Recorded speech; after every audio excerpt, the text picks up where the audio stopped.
Let's see how you can solve this coding challenge. In this challenge, you had to write a Python program that checks if a list is empty or not. First of all, we need to define a list, of course, and then we need to use a conditional. How are we going to use that conditional? Well, we are going to define a condition that checks the length of the list. If the length of the list is equal to 0, then that means that the list is empty. So we should print the message empty. Else, if the length of the list is not equal to 0, so this condition is false, then we would print the message not empty. And that is basically how the program will work. It's checking the length of the list with the length function. If we save the file and run the code, we will see the output not empty in this case. Now, if we delete those elements like this, and we run the code, we will now see the message empty. Why? Because the length of the list is now equal to 0.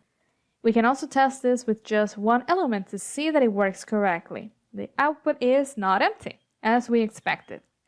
This is our first option, but there is a more concise way to write this instead of comparing the length to 0. Because in Python we have truthy and falsy values.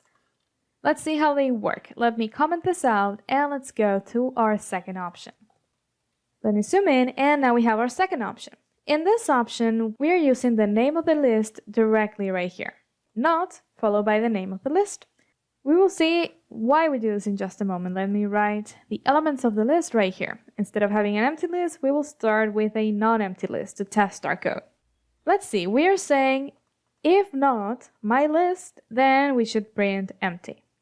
This condition will be true when the list is empty, and it will be false when the list is not empty.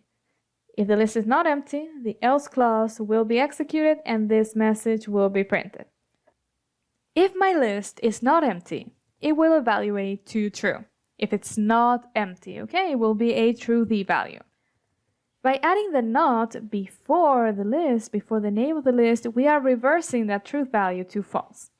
In that case, this condition will be false. So the else clause will be executed and this message will be printed.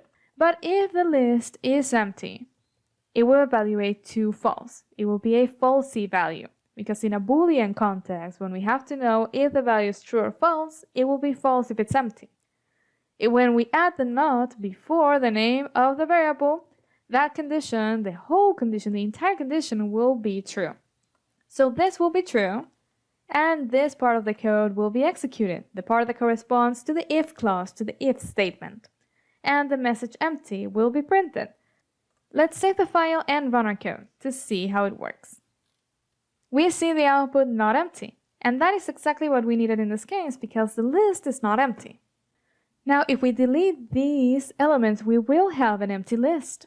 And if we run the code, we will see the output empty, because this condition will be true. This will be false, this entire condition will be true, and this will be executed. We could also write the conditional in a different way. We could say, if my list, print not empty, else print empty. This is another way of writing this conditional. We are going to check if the list is not empty in this case. So if the list is not empty, we execute this. This will be true, directly, it will be true, and this will be printed. But if the list is false, then this else clause will run and this message will be printed. Let's check this with the output. We see empty when the list is empty. And if the list is not empty, like this, we see the message not empty, which is exactly what we expected. Great, so now you know how to solve this coding challenge with these two alternatives.